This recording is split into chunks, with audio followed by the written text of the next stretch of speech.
Hello, friends. Sounds true, friends. Everyone here who's joining us, I am so pleased to be able to welcome you to this special collection of resources at Sounds True called Walking Together. My name is Tami Simon. I'm the founder of Sounds True. And in this session, it is a great joy and an honor to welcome someone whom I already feel is like a new friend. I hope to be a new friend, Dr. Sará King. Dr. King is so accomplished that, quite honestly, it was hard for me to condense her bio into something that would take 60 seconds or less, but I've done my best. She is a UCLA-trained neuroscientist, a medical anthropologist, a yoga and mindfulness meditation teacher. At her young age, she already has over 20 years of experience as a research scientist and is currently a postdoctoral fellow in neurology at OHSU, Oregon Health Sciences University. She's the founder of Mind Heart Consulting, executive director of Peace in Schools, and the founder of a model called the Science of Social Justice, in which she asserts that well-being and social justice are one and the same. And importantly, we can't have one without the other. And that's what Dr. Sará King will be sharing with us today. And with that, I'm going to turn it over to Dr. King. Thank you so much for an incredibly gracious introduction. The feeling is absolutely mutual, Tami. You crack me up, in short. All So right. I'm sure this is going to be quite the celebratory moment that we have with one another here today. So for those of you who are tuning in with me for the audio component of our time together, I'm just going to take a moment and pull up the presentation that I have here today. I hope that if you are joining us for the audio component and you are able to watch the video, that you can tune into these gorgeous slides that I took all of this time to prepare if you have time to do that in the future. All right, everyone. So for this particular walking together session, I'd like to introduce just a little bit about the flow that we are going to be navigating and really embodying in our time together today. I'm going to share just a little bit about myself, how it is that I came to both create and study the science of social justice, which, as Tami has mentioned, links contemplative practices with identity and the healing of intergenerational trauma. I'm going to give a brief breakdown of what I mean by the words, the science of social justice. From there, we'll segue into a little bit of information about the physiology and psychology of stress and intergenerational trauma as these relate to our experience of both identity as well as othering. From there, we'll move into an exploration of what I like to call the medicine of emotions. And then I would love to introduce to you all some information about my collaboration with the Museum of Modern Art and their Artful Practices for Well-Being initiative.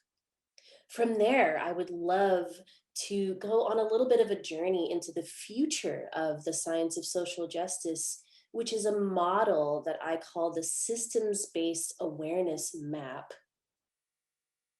The systems-based awareness map is a visualization of the relationship between our individual and collective health and well-being as these relate to our potential to heal intergenerational trauma.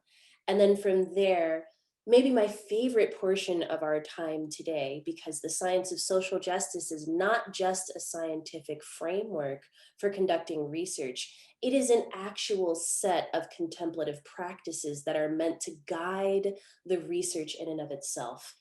And so I will be offering up one of those contemplative practices My recommendation, or rather my invitation, is that as you're watching this presentation, that you come to a place that is going to be supportive to your practice, if that is something that you would like to engage with me in today.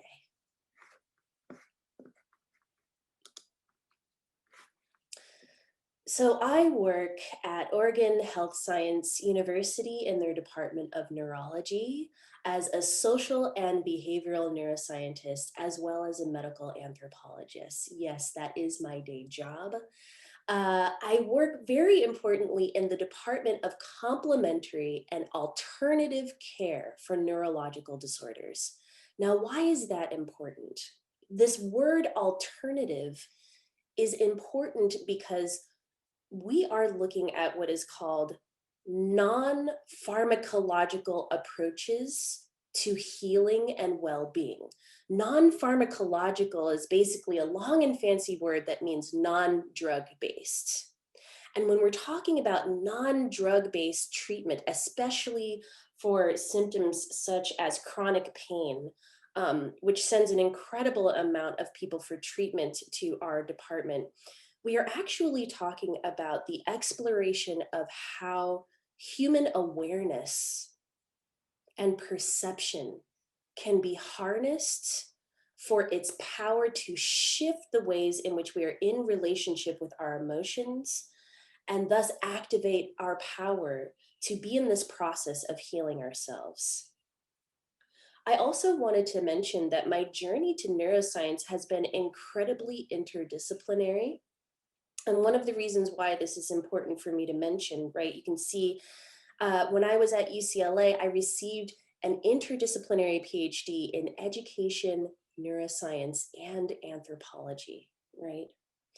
Prior to that, I received my master's in political science and African American studies. And then in undergrad, I actually started out in the realm of linguistics. So, really looking at examining this relationship. What is the power of language? What is the power of language to structure our perception of ourselves and our location in the world? From there, going on a journey to what is the power of language to construct our political reality and the ways in which we navigate power in this world, right? How does that then tie into our experience of identity? And maybe very importantly, and somewhat controversially, I want to say, um, how can we understand the ways in which our identity has been applied to us from the time that we are born? And therefore, there are certain aspects about our identity which are celebratory. There are certain aspects about our identity which really root us, which anchor us in our experience of being on this planet in in a way that gives us a feeling of shared interconnection with others who have a similar identity. But also, there can be aspects of our identity which can be traumatizing in the fact that it is applied to us without our choice. And that is a phenomenon that we have to navigate inside of the body as well. My dissertation, which I completed at UCLA, was called A Case Study of a Yoga and Meditation Intervention in an Urban School, a complex web of relationships and resilience in the search for student well-being. Part of the reason why I wanted to bring this title into our conversation today is because I'm very proud to say that this was the very first, to my knowledge, academic dissertation study that was ever done on the experience of youth of color who were receiving a yoga and meditation intervention in their school in order to attend to a community situation of trauma that had unfolded on their campus, right? So the phenomenon of yoga and meditation interventions happening in our schools in the United States is a relatively recent one. And one thing that it is important to note is that, and this is a moment of me coming in here with some real candor and vulnerability. I think that because of my own experience as a practitioner of yoga and meditation, and just really having felt the ways in which these practices landed in my own body and were profoundly healing, that I took a little bit of bias with me into the field, right? And I want to point out here that it wasn't just the bias from my own personal experience. There was also some bias from what I would say is a stark positivity bias in the very scientific literature of mindfulness, which tends to mostly explore the benefits of the practice, right? Which mostly espouses, oh, hey, mindfulness practices are going to decrease aggression, increase empathy, increase compassion, etc., right? But these studies are oftentimes not necessarily looking at the context in which the people are receiving these interventions. And here's what I found. There were three groups of students at this school. These were sixth graders, they were 12 years old, right, who were receiving this intervention. About a third of these students absolutely matched up with the current positivity bias in the literature of the science of mindfulness, right? We saw all of the positive effects that are reported. Another third of these students were incredibly neutral. They were like, take it or leave it. It didn't really have any particular impact on my life. Now, there was another third of students who absolutely mutinied. They were so insulted and felt so harmed by the presence of these mindfulness interventionists in their school that they decided to band together, and they produced a petition that they marched through the school. They got out of their classes and they said, we demand, we're going to take collective action to get this mindfulness intervention out of our school. And I thought, I mean, really, you have to picture in your mind like a group of marauding 12-year-olds, taking over the hallways of their middle school and demanding collective action to get these, healing charlatans out of their school. And I thought to myself, okay, I really have to get to the bottom of what's going on here. Now, all of these students came from what we would call in science a low socioeconomic status background, which is also, just another way of inferring that these were students who were living in poverty. They were all first generation immigrant students, Black and brown, who were experiencing, and this comes directly from the reports of the data, who were experiencing on a daily basis threats to their life from gang activity in their neighborhood. This was an area that had just been subject to a natural disaster with Hurricane Sandy, so many of them were facing homelessness, right? Many of them were facing neglect and abuse, emotional and physical, inside of their homes.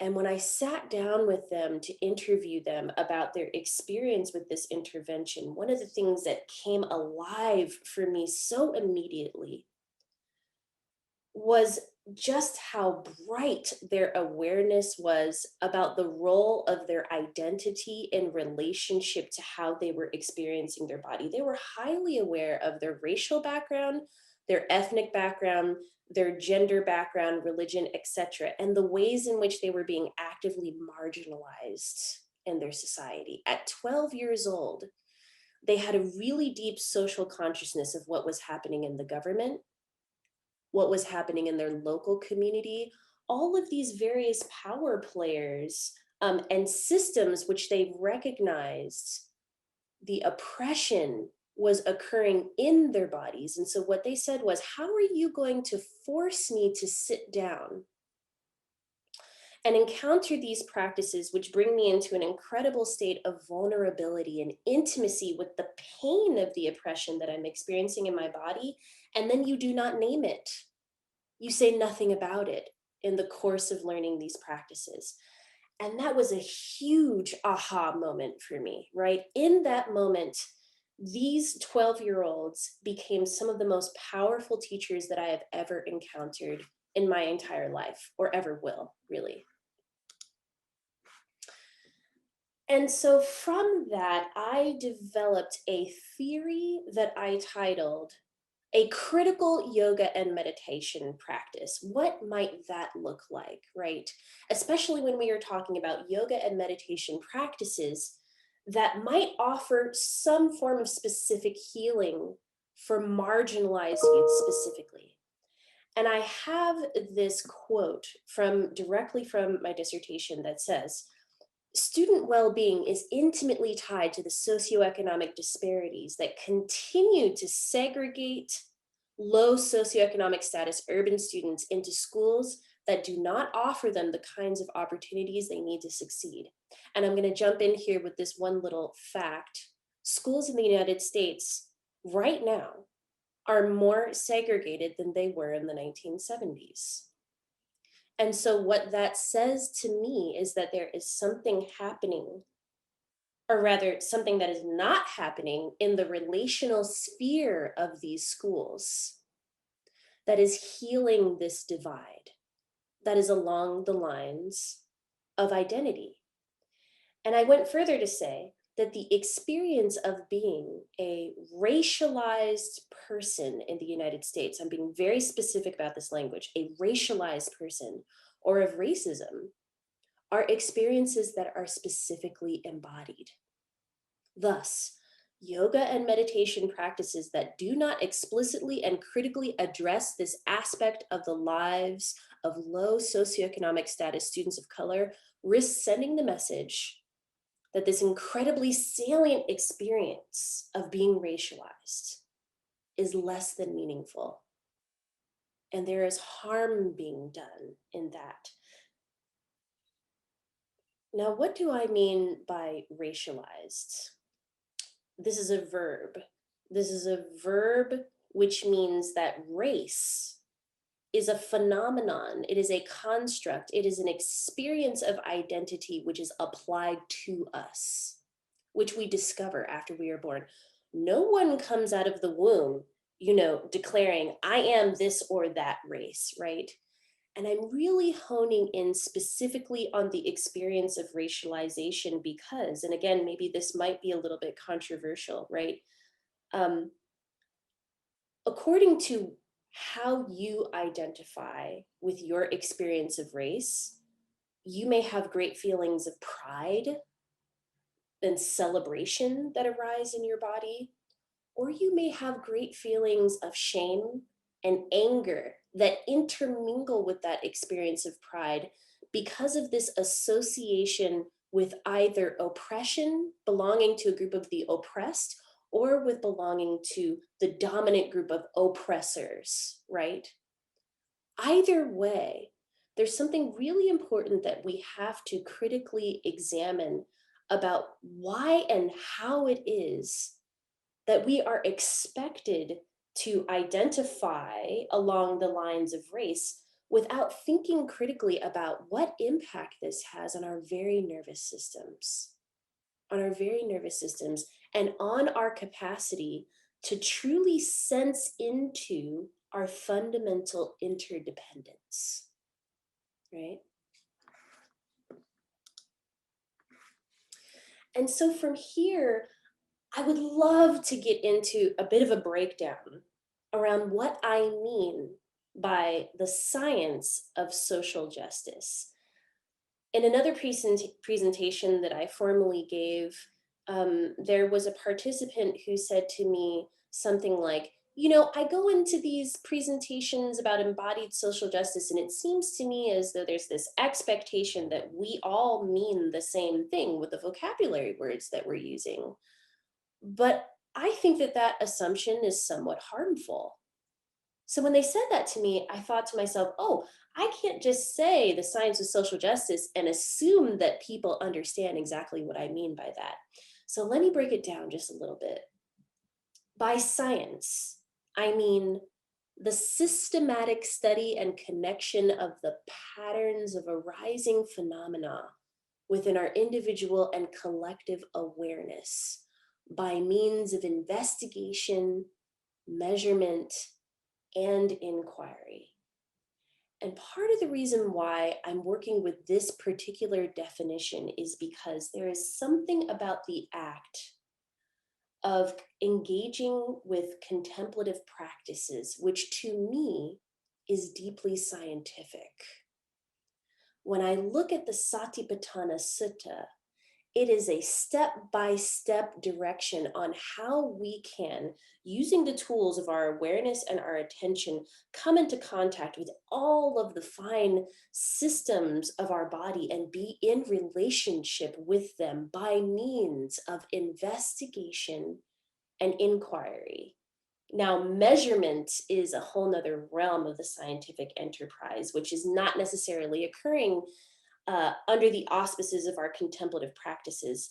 But I really wanted to bring my definition of science into contact with the ways in which science was being defined in relationship to yoga and mindfulness as they arose over 2,500 years ago in East and Southeast Asia. These were considered to be sciences in and of themselves, right? By social, I mean the relational experience of our shared interbeing. And I'll say that again, the relational experience of our shared interbeing. One of the things that fascinates me so much about the brain is that there are certain areas of our brain which turn on, which are on when we are by ourselves.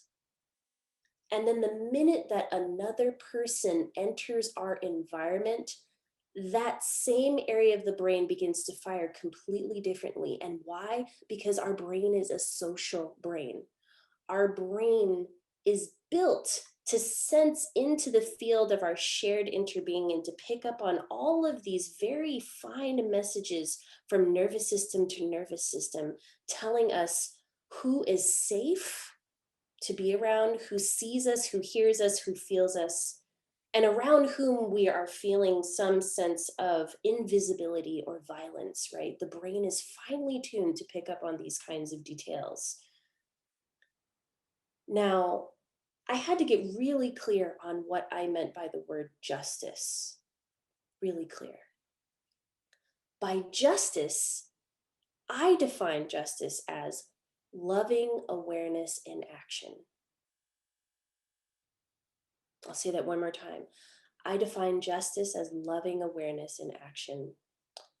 And one of the reasons why I define it in this way, or rather, two of the reasons why, is because, first of all, we are unable to know that which is not just if we are not applying our awareness to those places in our society. Awareness is fundamental to our capacity to enact and to embody that which is just, right?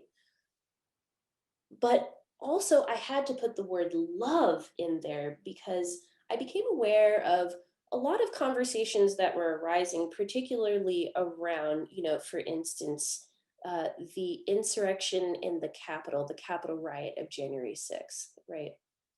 And I was hearing a lot of language, that was sort of situating those individuals who we know it is very clear were there in some capacity because the systems of oppression, the systems, the embodiments, the institutions of white supremacist capitalist patriarchy in this country were being threatened.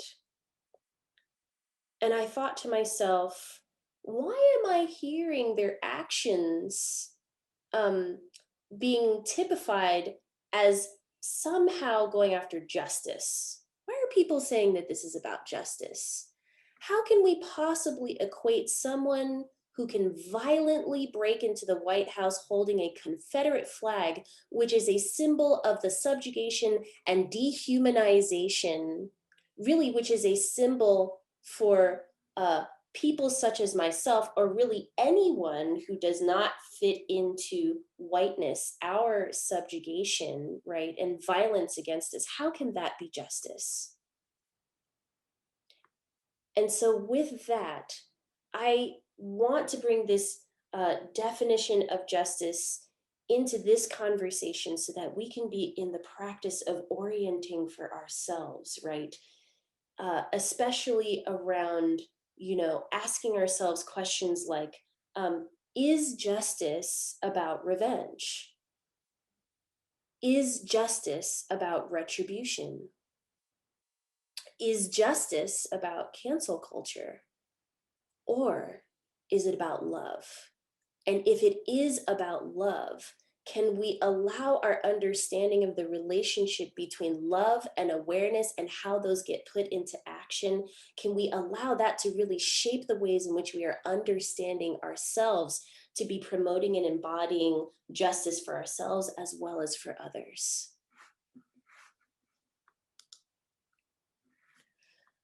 I oftentimes, when I talk about the science of social justice, when I talk about loving awareness in action, I like to talk about Stephen Porges' polyvagal theory and the way in which polyvagal theory has been this beautiful description of the body's nervous system and the ways in which the nervous system, particularly the autonomic nervous system, really automatically comes alive for us in situations where we are determining for ourselves whether or not a particular environment is safe to engage, to socially engage, right? Many of you have probably heard about the workings of the autonomic nervous system. And when I say autonomic, I mean automatic. It's our stress response. We don't have to think about it. We come into a situation that is stressful in any capacity, and our autonomic nervous system comes alive. Now, there are two different branches of the autonomic nervous system. You have the sympathetic nervous system and you have the parasympathetic nervous system. Here's where we start talking a little bit about the physiology of stress and emotion and what this has to do with the science of social justice and the healing of intergenerational trauma. Many of you have probably heard of fight, flight, freeze, and faint as being the fundamental operation of the autonomic nervous system, right?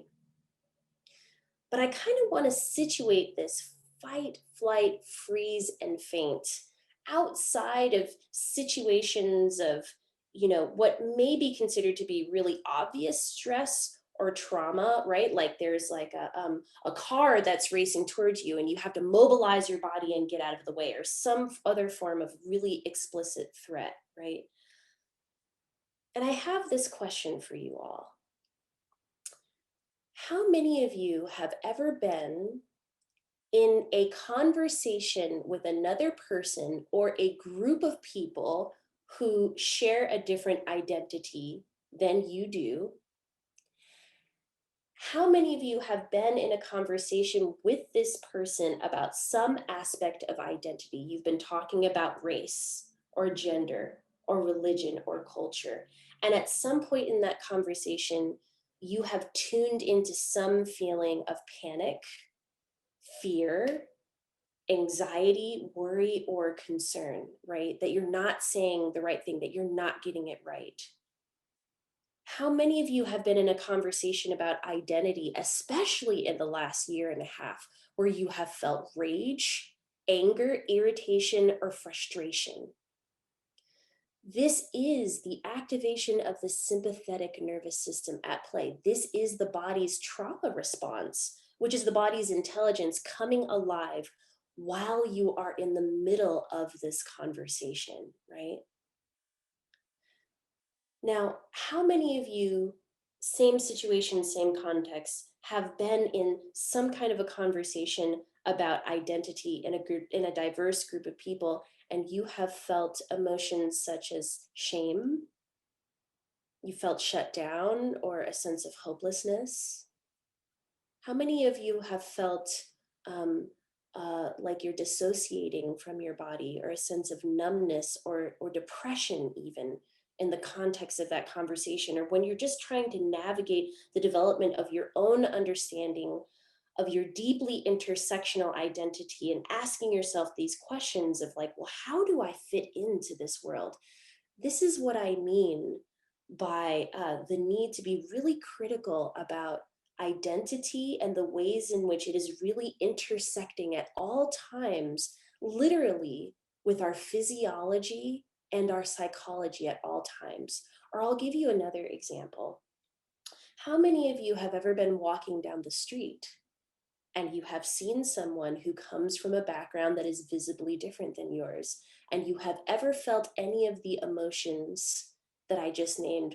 Or maybe your heart rate went up, right? Or your skin got kind of hot, or you felt like you couldn't quite make full eye contact with them, right? This is that activation of the sympathetic and the parasympathetic nervous system that is coming alive, trying to give you salient information as the brain is trying to map out and create a narrative around whether or not this person is safe to approach, right? Or whether you feel that you have to get away for some reason, whether we like it or not. So many of the messages that we have received in society about who we think we are in accordance with our identity and who we project other people to be are operating at the level of this trauma response inside of our bodies. But many of us are not aware of that. So it's not necessarily the fact that this trauma response is alive in our bodies that is the problem. The problem is when we don't know how to apply our attention, our loving kindness, our forgiveness practices. We don't know how to apply our awareness to these realities as they are unfolding inside of our bodies. And then it starts to show up in behaviors that we call, for instance, microaggressions or outright discrimination, right? Because this is the biology and psychology of the phenomenon of othering that is alive in the human body at all times. It doesn't matter what background you come from. However, there are two different branches to the parasympathetic nervous system. One that takes you into a freeze and immobility response where you're really kind of, you know, um, coming into contact with these energies of dissociation or numbness or depression or shame. And I'm sure that all of us could say that these emotions are generally not incredibly helpful, right? When we're stuck in them in the middle of navigating some aspect of our identity. But in as much as there are really tough and uncomfortable emotions that can arise in the body in relationship to identity, we also have the capacity through the activation of the parasympathetic nervous system, that ventral vagal pathway that gets activated when we are really getting connected through our awareness and our attention to the relationship between the body and the breath. When we are engaging in contemplative practices, and this is part of what the science of mindfulness goes into, we do have the capacity to open ourselves up to the embodiment of compassion, curiosity, and open mindedness. Being in the present, being grounded in the midst of whatever is arising in the context of this conversation, where truly we are seeking to connect with one another, to orient to one another. But part of what it is that I want to say here that I think is really important is, in order for us to really activate this social engagement aspect of our nervous systems, we have to feel safe. We have to feel seen and heard and held and reflected. We have to feel mirrored. And there are certain environments that are really conducive to these feelings, particularly for people who come from marginalized backgrounds, where they have been facing and really metabolizing this history of hundreds of years of oppression inside of their nervous systems, which has been passed down from womb to womb to womb, right? This is where what I was saying about the importance of contemplative practices being able to intersect with social justice, being able to language themselves around the experience of identity, can be incredibly healing. And these kinds of environments that offer up these kinds of contemplative practices that are at the intersection of social justice and identity, these are the kinds of environments which in my experience, most marginalized people feel truly comfortable and safe engaging in these places of practice because they feel like, oh, I can bring my full self here. I don't have to leave my identity at the door, right? I can practice with it as a part of my healing journey.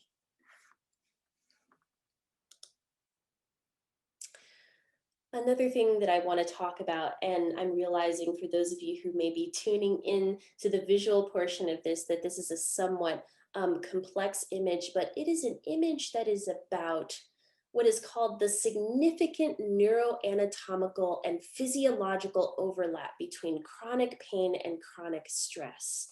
One of the things that I want to mention is that when people are undergoing the experience of marginalization and discrimination, it leads to chronic stress. This chronic stress has an impact on the physiology of the body, right? When we're talking about microaggressions, when we're talking about discrimination, we're not just talking about some sort of subjective phenomenon that's somehow outside here in the world and isn't having an immediate impact on our actual health and well-being.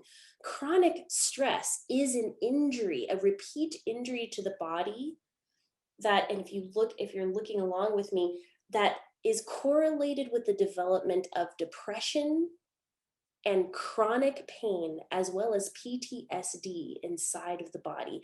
And this is a feedback loop wherein the brain begins to alter its very shape and structure and function. And when the brain alters its shape and structure and function, this is another way of saying that it is learning. It is learning a feedback loop such that the more that one experiences being marginalized on the basis of their identity is the greater their chronic stress, which is the greater their chronic pain, which is the greater their depression. And these feed into one another in a cyclical fashion, such that, and I don't want you to take these numbers as exact because this is just coming from one of the latest studies in public health that has really been looking at this relationship between perceived discrimination and chronic pain. Certain authors in the public health field estimate that over 30% of chronic pain cases that are treated in hospitals and clinics today are as a direct result of perceived discrimination, barring all other experiences. And so what we have in this nation, and dare I say on this planet, is truly an epidemic of pain, physical pain, emotional pain, and psychological pain that is occurring on the level of the basis of how we are treating one another within the relational field and our awareness, right? Our awareness of our identity, our awareness of the ways in which we are treated in the world actually results in physiological changes in the body that result in chronic pain. And one of the other fascinating elements of the research coming out of this field is that the only non-drug based treatment for chronic pain, which has shown to be successful, even in ameliorating the chronic pain that people experience from perceived discrimination, is mindfulness, mindfulness practices, right? So there's some real gold to be explored here, but the question still remains, what kinds of mindfulness practices, right? Mindfulness practices that take care to intersect and hold the reality of the embodiment of our identity in a certain way. So again, I want to wrap this conversation back around to the idea of justice. And in the very beginning of our time together, I said that I wanted to talk about the healing power of emotions, or emotions as medicine. I also want to talk about the role of imagination and intentionality and how these shape our inner container, the container of our inner landscape and our relationship with the world, such that we can begin to orient to the North Star of justice, to begin to orient to our capacity to develop loving awareness in action. But I call it a North Star because, as far as I'm concerned, um, This is deeply aspirational work. We don't actually know what it looks like to live in a society where no matter where we look, everyone and everything is embodying justice, right? One of the things that I find to be so inspirational about contemplative practices, especially those that actually allow us to compassionately encounter our experience of our identity, is that we can intentionally bring qualities, and this is no exhaustive list, we can bring qualities like gentleness. These are felt experiences, right? Humility, patience, tenderness, vulnerability, and radical friendship. What does it mean? What does it feel like to be in radical friendship with ourselves? And when we are in the practice of cultivating these emotional and subjective qualities for ourselves, they actually have the capacity to shift the neurobiology of our behavior and our mental health. They have the capacity to shift the way that we show up for family and community, and to shift our capacity to understand what it means to embody compassionate global citizenship.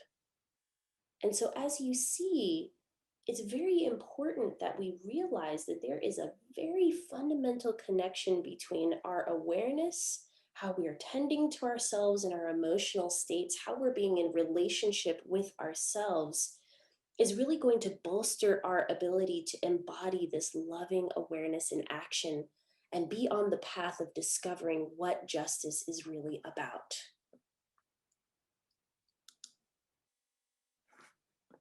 So here's my working definition of the science of social justice. The science of social justice aspires to put the science of well-being to the service of social justice. And I like to say that the science of social justice is the study of the intersectional biopsychosocial. This means the relationship between our biology, psychology, and the social sphere of ourselves, and how these impact intergenerational trauma.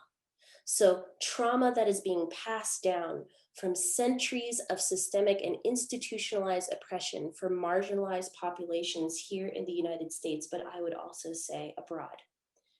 This theory posits that the development and use of contemplative and embodied practices, such as mindfulness, that are grounded in the investigation of how well being relates to identity, allows scientists and practitioners to explore how to heal intergenerational trauma as it manifests in both individual and collective nervous systems, right? When two or more people gather together, they create a collective nervous system. And this is all for the purpose of supporting a return to holistic health for individuals as well as communities. So, how am I putting the science of social justice to practice? Here's where I would love to talk to you about an initiative that is near and dear to my heart. And it is absolutely amazing to me. Still, it is incredible to me the way in which this was able to come about. One day, I got a phone call from the Museum of Modern Art in New York. And they said, Dr. King, we've been following along with your Science of Social Justice videos and lectures on your website as continuing education inside of the museum. And we have this initiative, it's called Artful Practices for Well-Being.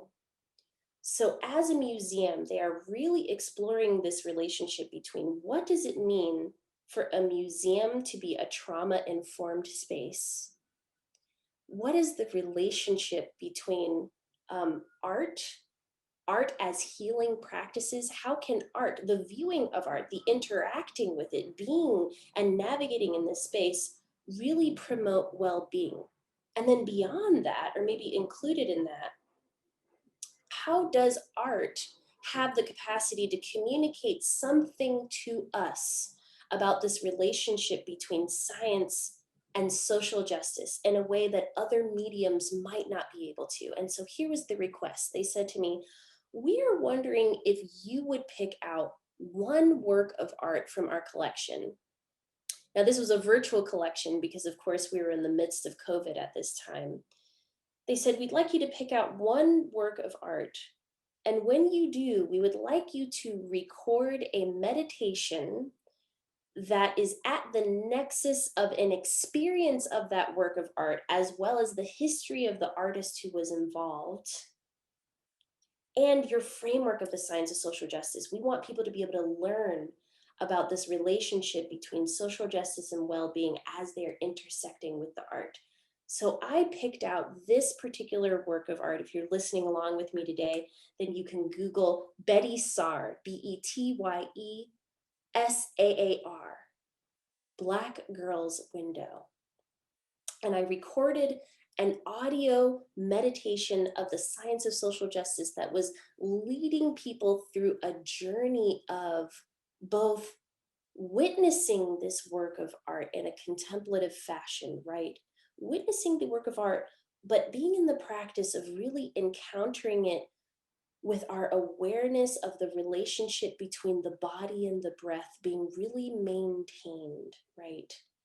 And really navigating questions around how this particular image evoked something for the viewer about life and mortality, cosmology and identity, and allowing those messages, certain messages from the spirit, if you will, to come forth in the viewing of this art as they were learning simultaneously about this relationship between identity and well-being and justice as loving awareness in action. People were learning how to apply loving awareness in action to the viewing of the art itself. From there, our collaboration grew, and it grew to be fundamentally international. I created a program called the Art and Science of Hope and Justice with the Museum of Modern Art, alongside of two of my dear collaborators, Dr. Dan Siegel and Orlando Villarraga. We decided we wanted to make an immersive contemplative experience to really look at and feel into this relationship between art and science coming together to create a healing atmosphere. So I first tested this out with the University of Aarhus in Denmark at their International Mindfulness Conference. And then this event was picked up by the United Nations as well as the World Health Organization, right? They became co-sponsors of this event because they said the World Health Organization and the UN recognizes that art, there is something about art that is fundamentally necessary and a human right when it comes to this conversation around what is the nature of healing. And so what's really amazing about what came out of this event, where we created an immersive musical experience, as well as we picked out several works of art from the Museum of Modern Art's collection, and we used we bandied back and forth where the audience was able to immerse themselves in the experience of mindfully viewing the art. They were immersing themselves in the experience of the music. And then when they would come out of the viewing of some work of art that was meant to evoke something about hope and justice, we were in conversation with an international artist about what kinds of images and colors and sounds really evoke something that is healing about this relationship between art and science, hope and justice. And then I started to do some research into this relationship between particularly abstract art and stress reduction. And I found that for some reason, the viewing of abstract art is one of the most powerful non-pharmacological tools that we have for stress reduction that we know of. And I had an aha.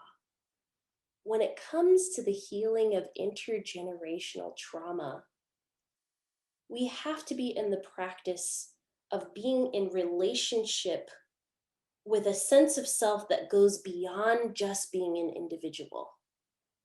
We have to be in relationship with ourself as an intergenerational self.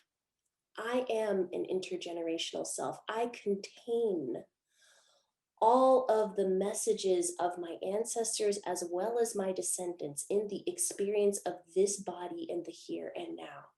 And what better than art to open up a healing space for that fundamentally shifts our awareness of ourselves as intergenerational beings, that shifts our experience of healing inside of our nervous system, that shifts our understanding of what we know to be justice, and that can guide healing conversations that are grounded in evidence-based science, right? So this leads me to what I hope is the future of the science of social justice and what is going to be my next collaboration with the Museum of Modern Art. I have created a model, as I mentioned at the very beginning of this talk, of the relationship between individual and collective well-being. Now, I usually take about 45 minutes to an hour to really guide people on a journey about what this map is about, but I'm going to attempt to talk it through just a little bit. The Museum of Modern Art and I are collaborating right now to create an event where you can encounter this systems-based awareness in the context of walking through the museum and viewing works of art that relate something about the 6 levels of systems-based awareness that I have here. So it starts out with the experience of pure awareness and our capacity to connect to the experience of the plane of possibility, as Dan Siegel likes to put it, or the space that includes the potential of limitless possibilities that we can drop into when we are engaged in contemplative practices. From there, the map takes us on an exploration of how our internal awareness, or the experience of our memories, emotions, feelings, sensations, and thoughts are related to the experience of being in an individual body.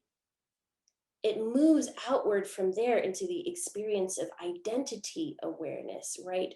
Or the ways in which our identity, the experience of our awareness of our identity is fundamentally intergenerational, right? So at this nexus between our ancestors and our descendants, it is epigenetic.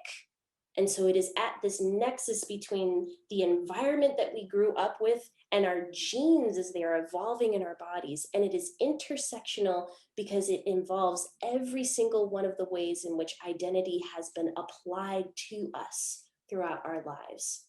All of this is housed inside of an experience of our body awareness, or how it is that we experience the physiological dimension of our being and our experience of vitality or our experience of disease. But this experience of body awareness, in which identity and internal awareness are all encompassed, right? Very importantly, right? And I mentioned that the brain has a capacity to process information when we are all by ourselves, but then the minute that we move into an experience of the awareness of ourselves as capable of enacting ourself upon the world, the minute that we behave, that we demonstrate speech or relationship, agency, or movement, we start to shift our awareness from the experience of the individual self into a self that is agentive and capable of connecting with others. Connecting with others within the realm of our awareness of ourself as a collective self, ourself as a collective nervous system, right? This is where we're able to really feel into our relationship with a sense of self that is rooted in our environment, our society, and our culture. And so for those of you who are listening in and watching and taking this model into your awareness, one of the things that I'd like to note is that this model is also meant to be a contemplative tool. It is meant to be witnessed. It is meant to be taken into the body.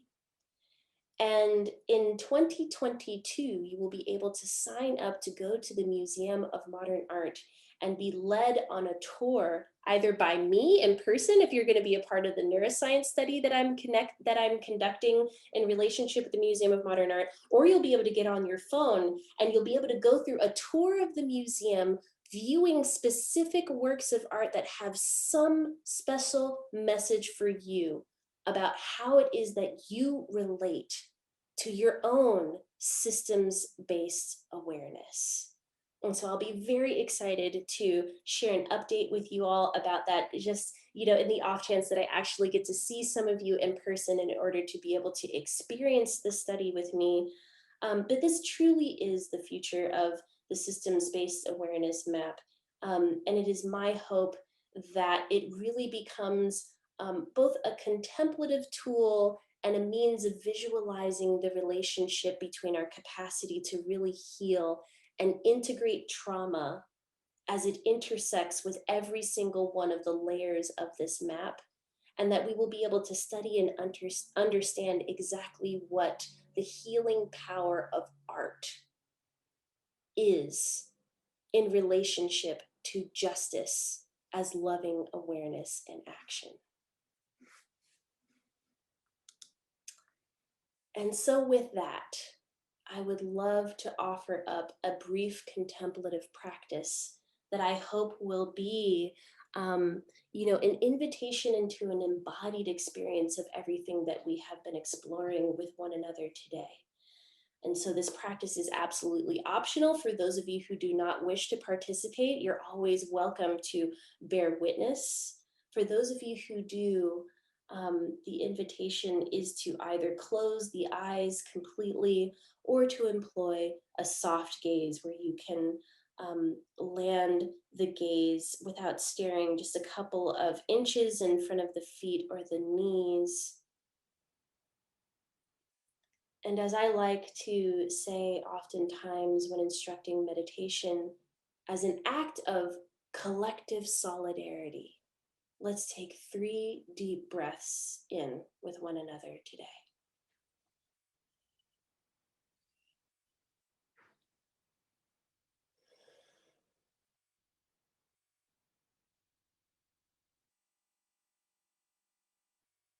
And as you take those deep inhales and exhales, you may find yourself coming into a deeper connection between wherever it is that you find yourself landing today. Whether you're standing up or taking a seat or lying down to feel your body stretched out on the earth. Just beginning to notice the connection between your sense of self and the earth beneath you.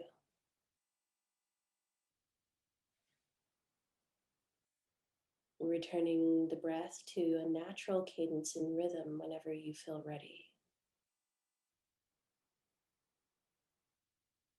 Here we're going to direct our attention and awareness to the very bottoms of the feet. Noticing how they're coming into contact with the earth, our home. And seeing if you notice a difference between the way that the right foot and the left foot are touching the earth.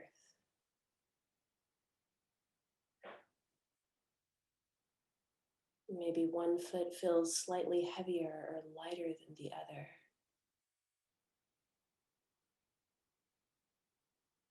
As you attune to this particular connection with the earth, notice if there are any micro shifts that you experience inside of the rest of the body.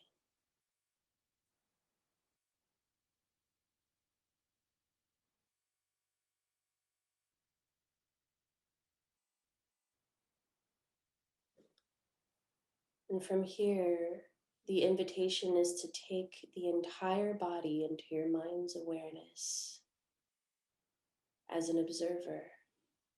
And just notice the energy that you've carried with you into the space today.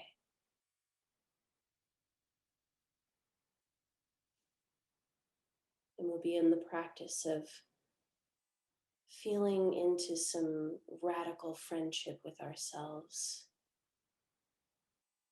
Gently scanning the body, taking it in much as a dear friend would, and asking, dear one, where are there any areas of tightness, of holding or contraction?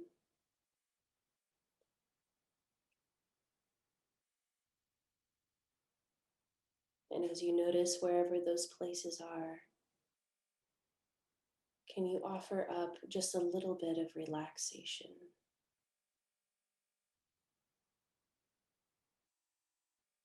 Much in the same way that you might offer up a hug or a healing poultice to someone who is in need.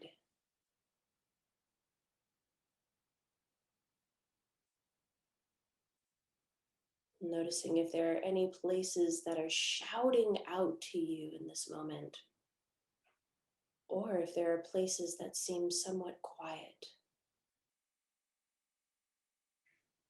Here we are in the practice of being in a compassionate conversation with ourselves, taking note of how we are holding and carrying the energy of being.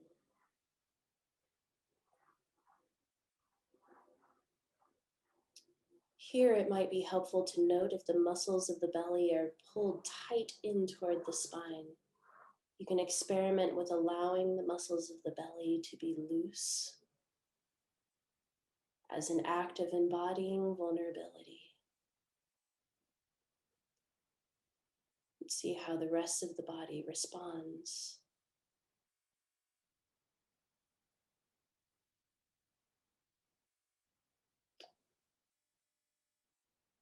From here, we're going to draw our attention and awareness to the muscles of the chest.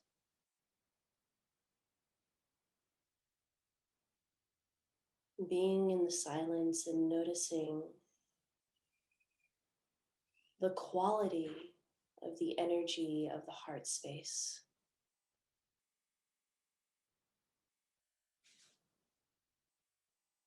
Can you bring to your mind's eye in this moment a person, animal, place, or object that reminds you of what it means to be strong? Again, a person, animal, place, or object that reminds you of what it means to be strong and resilient. Can you bring them with you into the room in this moment?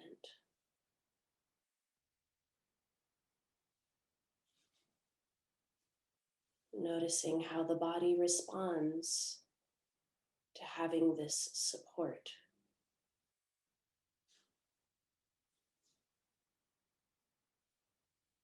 And let's experiment here and imagine that every single one of your ancestors is standing in a line behind you. You don't have to know who they are or what they look like. But imagine that every single one of your ancestors is stretching in a line that stretches on into infinity behind you. And let's see what it's like to lean our body back ever so slightly and make contact with our ancestral line.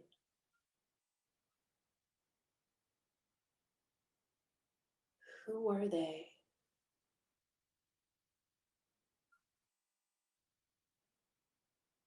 What is the energy that they carried in their bodies?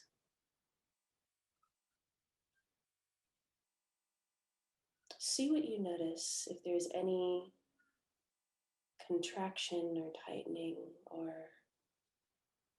opening up, turning towards that you experience inside of the body.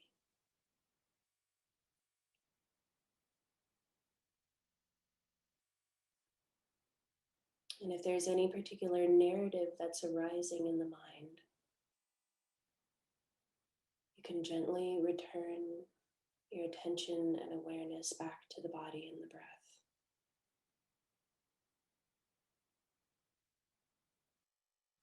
I have a question for you. Does strength and resilience have a color or a texture?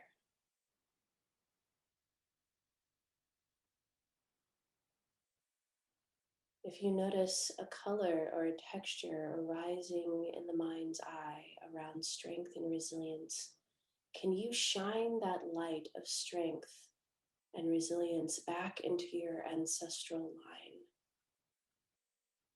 radiating it out from the heart, much like a lighthouse?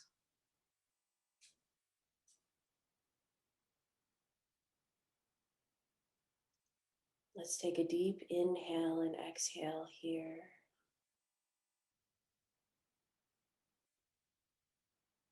Maybe the color and the texture of strength and resilience shift and change in your awareness. Whatever it might be, can you now shine this light of strength and resilience through the forward, the front of the heart? And we're radiating it outward towards our descendants.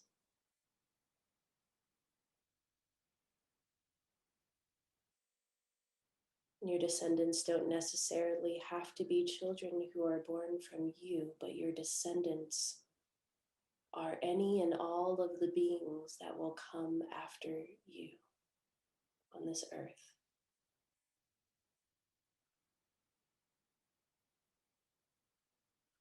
Maybe you get images of what they look like or where they are. As you shine this light of radiant strength and resilience behind you into your ancestral line and in front of you towards your descendants. Can you imagine that any and all healing which you experience in this lifetime ripples outwards from your body and taking another deep breath in here? Just feeling into what it is like to experience yourself as an intergenerational self.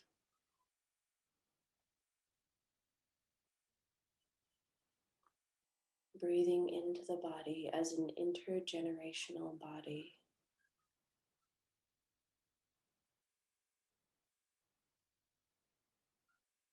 Feeling into whatever quality of aliveness is present for you in this moment that you can seed into your ancestral line as well as your descendants.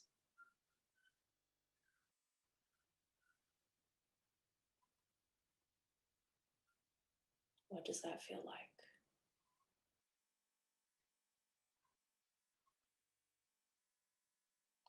How are they calling upon you in this moment?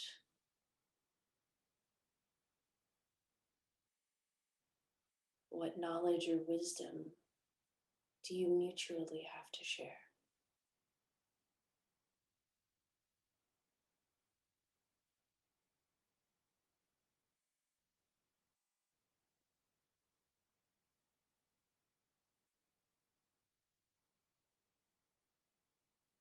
If it feels compassionate, you can raise one hand to the heart center,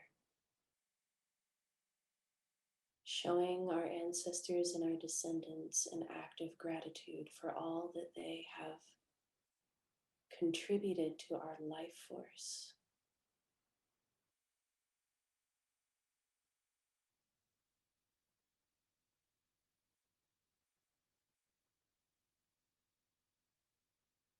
And when you are ready, only when you are ready,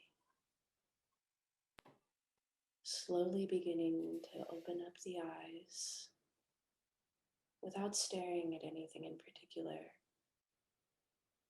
allowing color and texture to flood back into your awareness. Maybe beginning to rotate the head and the neck, and just taking the room that you're in into your mind's eye, noticing if there's any quality about the room that you're in that's slightly different than when you entered into the practice.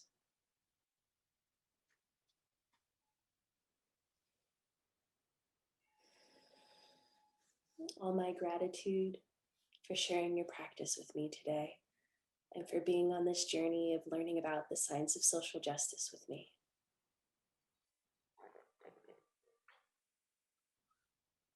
Holy, absolute awesomeness and gratitude to you, Dr. Sará King. What a gorgeous, gorgeous practice that was that you led us through. Thank you. Thank you, Tami. I had a question that was emerging for me throughout your presentation. It wouldn't kind of leave me. And then in a way, the practice, I think, came in and answered it, but I want to hear it from you, which is you shared with us the feedback you got when you brought in your dissertation intervention, and a third of the group said, could you please get this mindfulness practice the heck out of here? Or maybe they said it in even stronger language.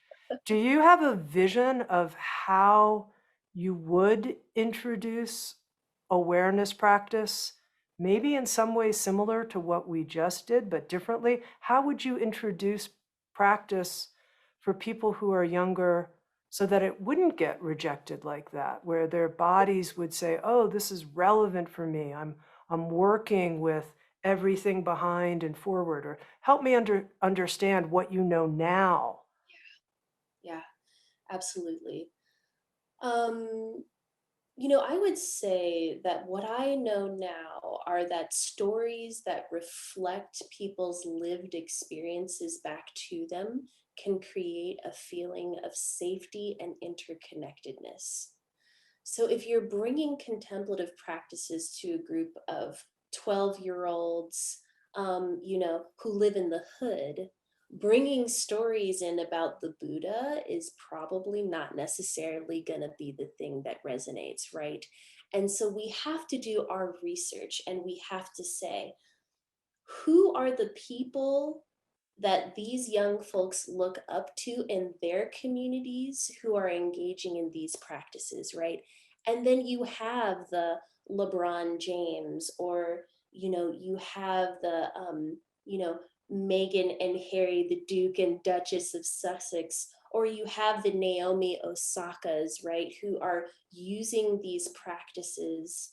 um, you can look at the kinds of music that they're listening to, the kinds of dances that they engage in. What are the cultural practices that resonate with them in their homes that actually have some kind of deep contemplative element to it, and you use those as examples.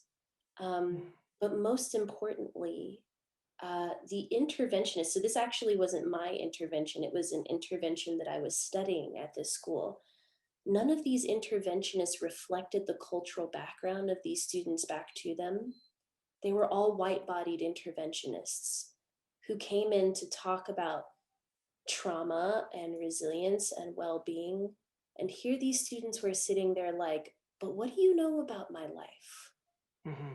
What do you know about what it feels like in this body, how it actually lands, the pain of oppression? How can you mirror that back to me with stories from your own lived experiences as interventionists?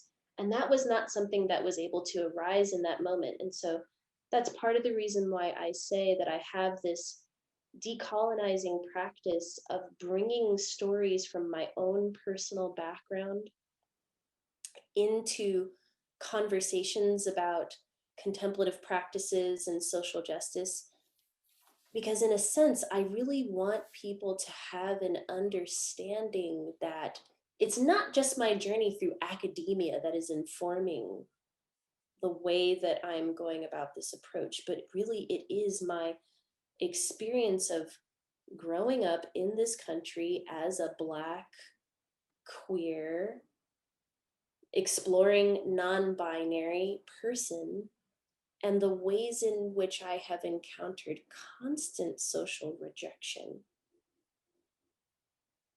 and the ways in which I have sought um, to feel what liberation, I want to know what liberation feels like in my body. I don't want to just talk about it, right?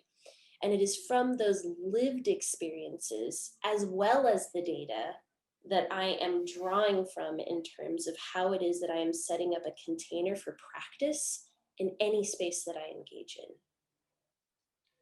Well, you just used this very interesting phrase, what liberation feels like in your own body. Uh, could you share some about that with me? What does liberation feel like in your own body? Did you feel that in the midst of the practice we just did? Absolutely.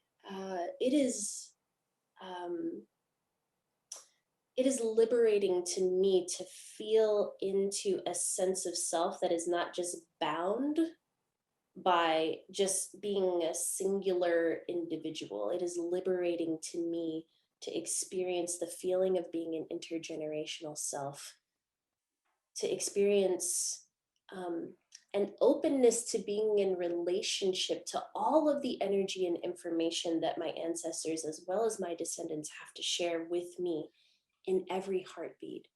But I would also say, I used an example of, you know, walking down the street, seeing somebody who is clearly, physically different from me, right? And the kinds of physiological and psychological trauma, stress responses that can arise for all of us.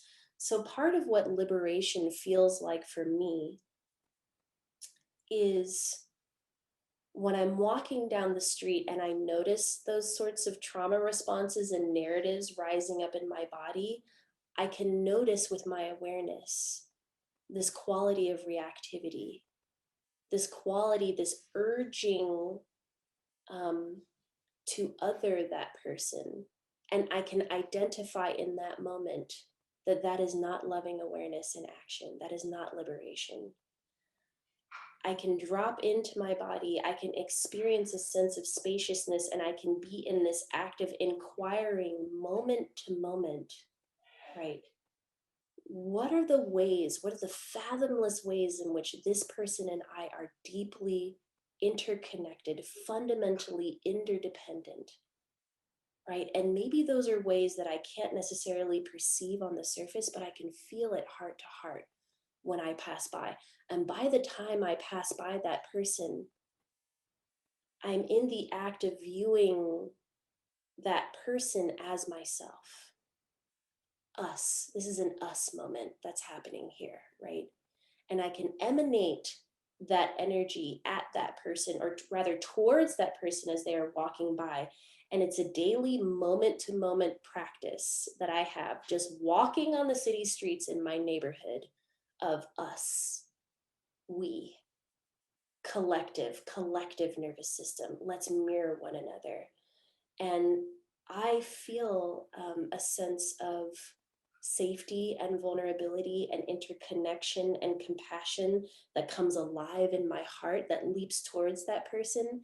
And that is a little bit of the flavor of liberation that is alive in my spirit in that moment.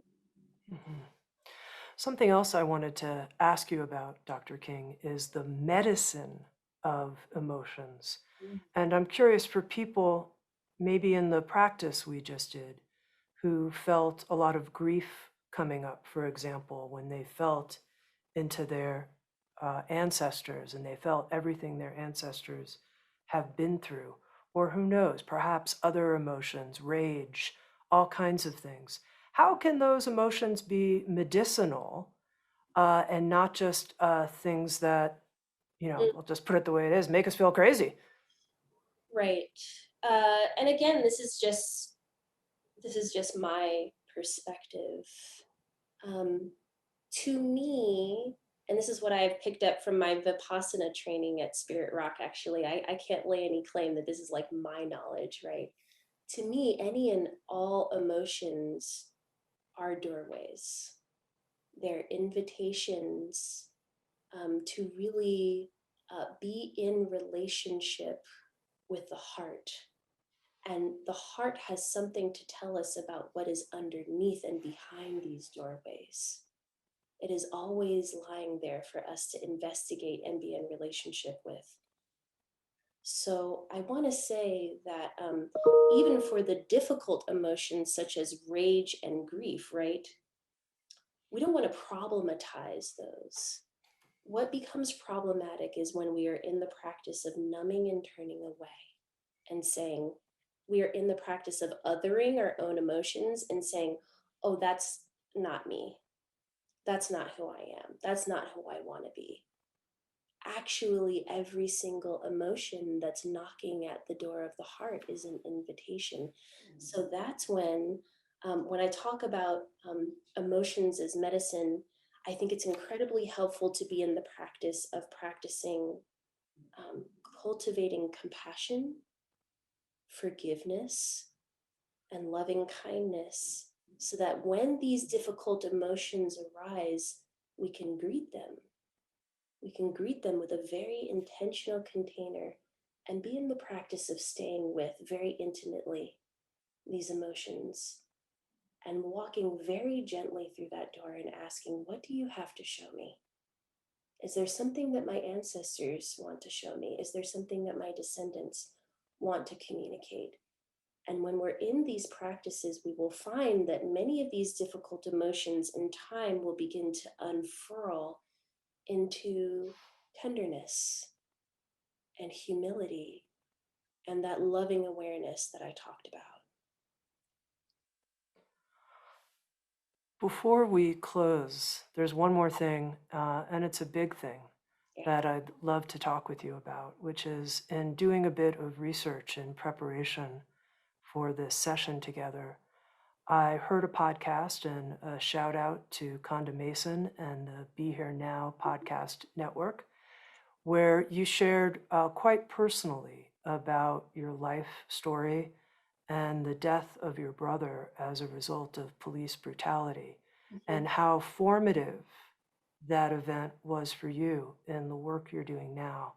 Yes. And I wonder if you can share some about that, and especially in the context of how where people find themselves in this moment, what's gone behind, has the power to create what comes forward, and how that experience was so formative for you in the work you're doing now.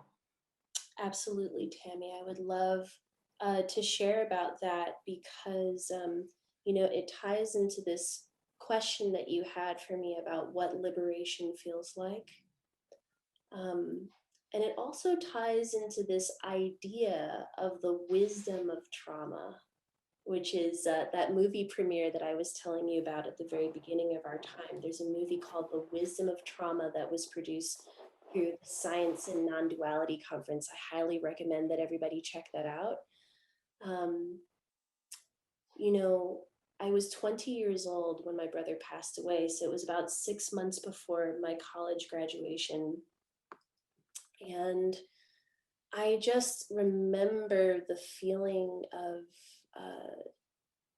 feeling of no longer wanting to exist, and the pain that was associated with it. I don't think that there is any other experience I can identify that is so hellish, singularly hellish in my life. And I remember on a whim, I went to Santa Monica to a bookstore, and there was a practitioner named Kali Ma who was giving a presentation about Theravada Buddhism. And I sat way in the back listening to this person talking about emptiness, the healing power of emptiness. And I thought to myself, this is a crock of shit. Emptiness, there's something healing. You want to tell somebody like me that there's something healing about emptiness? And I raised my hand and I told this person what had just happened in my life. I said, I just lost my brother at the hands of the police. what do you have to say to someone like me about this practice of encountering emptiness? And I was like fully ready to, to go into shift into like debate or like attack mode with this person. I was insulted. And she looked at me and she said, have you ever considered, even just for a moment, that your brother's passing is a doorway and a gift? It is a doorway and a gift. But what it is going to require is a shift in your perception and awareness to receive it as such. And I was shocked. It seemed like a challenge. And it inspired this spark inside of me where I really started to think, well, what does my own perception and awareness have to do with my capacity to want to live, to heal from this moment? I've got to find out. So then I started to take mindfulness classes at UCLA through their Mindful Awareness Research Center. I took a yoga and mindfulness meditation teacher training through Spirit Rock, and that was my introduction to Vipassana. And I actually told this story in the Wisdom of Trauma interview that I did, where I would say about 5 or 6 7 to 10 day retreats in at Spirit Rock, where, I mean, honest to goodness, I must have just like wept nonstop throughout my first 5 or 6 retreats. I had this moment of dropping into non-self. And I don't know how long it was that I experienced that on this meditation cushion. I just remember that my experience of what my mentor Dan Siegel likes to say, being in a skin encased body, completely dropped away. And I felt like I was everything. I felt that I was everywhere. It was a feeling of embodied spaciousness and liberation and freedom. There was no boundary. There was no boundary between myself and existence. And that is absolutely one of the single most empowering moments of my life, because I was completely free from all of the narrative that I had about what had happened. I was completely free from all of the pain that was in my body. It was just for a moment on that cushion, but it showed me possibility, right? That space for the potential of all possibilities, pure awareness that you find at the center of the systems-based awareness map. And that did something to my nervous system, where step by step in the course of my practice of mindfulness and yoga and my research, I began to experience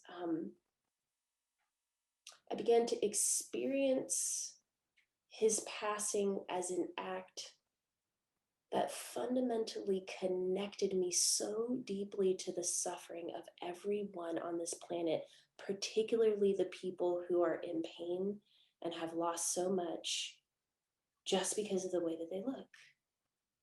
It connected me to a sense of compassion that I will never forget.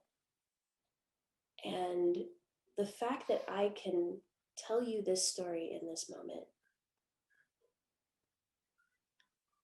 and instead of breaking down in tears and just feeling completely overwhelmed, as I did for such a long time by that grief, what I feel connected to is this loving awareness that is in action inside of me at all times. And it is deeply connected to my capacity to experience a sense of self that is expanded outside of just this individual self. It's my intergenerational self. And so it's truly my hope that if and when people encounter these practices, that they might offer up even just a smidge of that spaciousness around their pain, where they can begin to feel into the space of possibility, the possibility of connecting with other people compassionately in ways that are both connected to our identity as well as completely transcended. Mhm. And that, I think, I really hope is a message of empowerment for our times, because we talk a lot about how divided we are in this nation. We talk a lot about how we're getting further away from one another and we're so entrenched in our beliefs. And a lot of that has to do with identity, right?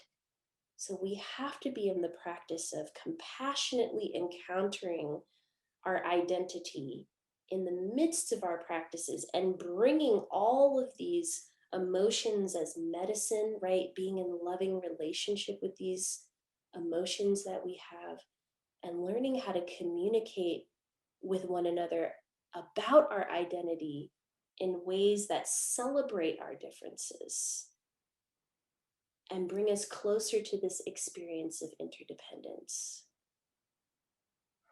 And I just have a final question for you. Absolutely. Right here in time, we did that meditation together. Yes. When you felt into your own gift forward for your descendants in relationship to the work that you're doing with the science of social justice and all the work that you're doing, what came up for you? What's that moving forward gift to your descendants from Dr. Sará King? Ah, well, I'm really happy that you asked me this question. I am an artist as well as a scientist. Truly, I think that I was probably an artist first. And I just remember I have this recollection of being a child and not knowing that I was Black. I, I thought that my skin was darker than some people, but I really didn't think that that was particularly remarkable. I knew it had something to do with my African ancestry, but I still didn't really see how it made me different. It just meant that I came from a certain place on this planet. And then I recall how insulted I was the first time that anyone made me feel that the color of my skin, something about color, diminished me, was an insult, meant that I was less than, meant that I wasn't totally human. And as an artist, to have color weaponized against me, it hurt me to no end. To no end, because color is a gift of our brains. Color does not exist without the human brain. It's something that we uniquely perceive. It is a gift of consciousness from the universe. And so part of what I want to do, part of the gift that I want to move forward to my descendants is a reclamation, reparations around color. Color as all of our birthright, color and its magnificent color and light, and its magnificent capacity to heal us from the inside out and connect us with a feeling of embodied liberation, which I believe is all of our birthright. So that is what I want to give to this world moving forward. Dr. Sará King, walking together with you is such a delight. Thank you so very, very, very, very much. What a It's been an brilliant, honor. bright Thank you light so you much are. for having Thank me. you. Thanks everyone for being with us. Thank you. Thanks for your open-heartedness. Sounds true. Waking up the world.